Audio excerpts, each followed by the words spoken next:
L'histoire de l'animation socioculturelle lausannoise, elle a plus de 30 ans.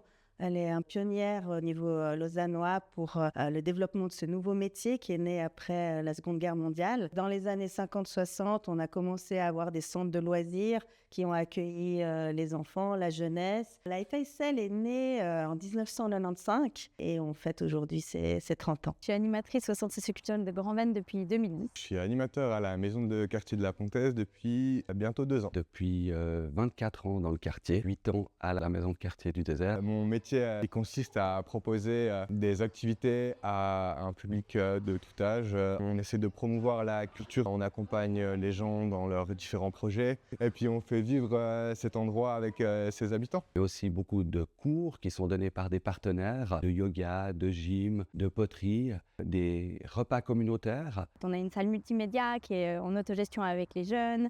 On a une salle communautaire qui est utilisée par différents collectifs, que ce soit de la danse, que ce soit pour de l'école à la maison, des collectifs de femmes qui se rencontrent. On travaille vraiment avec toute la population. Ce qui me plaît, c'est justement de créer du lien social, clairement, de pouvoir répondre justement à des besoins collectifs. Ça permet une énorme créativité. En 15 ans de travail à Grand-Venne, j'ai pu rencontrer des enfants qui sont maintenant des jeunes adultes, qui viennent avec leurs enfants. Et puis ça, c'est tellement riche.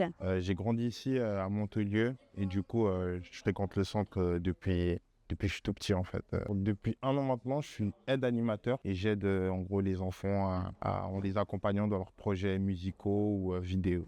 Je retrouve les éducateurs avec qui j'ai grandi. Voilà, c'est comme une deuxième famille, on va dire. Alors, moi, je m'appelle Ziad, j'ai 38 ans et puis aujourd'hui, je donne des cours à la maison de quartier Sougar de breakdance. Pour moi, la maison de quartier, ça représente vraiment beaucoup parce que j'y ai passé une grande partie de mon enfance. Et puis, en venant à la maison de quartier, à la base, c'était pour y traîner. J'ai vu qu'il y avait des grands danseurs, des plus grands qui dansaient. Et puis, du coup, la danse m'a permis d'arrêter de zoner.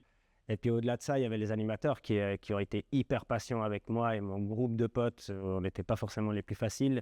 Aujourd'hui, j'ai vraiment l'impression que je rends ça à la maison de quartier à travers mes cours de danse. Les choses, elles évoluent, mais fondamentalement, les gens, ils ont toujours besoin de la même chose. Il y a 20 ans, ils avaient besoin de partager, de se rencontrer, de pouvoir vivre ensemble. Et ça n'a fondamentalement pas changé. Voilà, un métier qui est assez large et puis très enrichissant. Merci.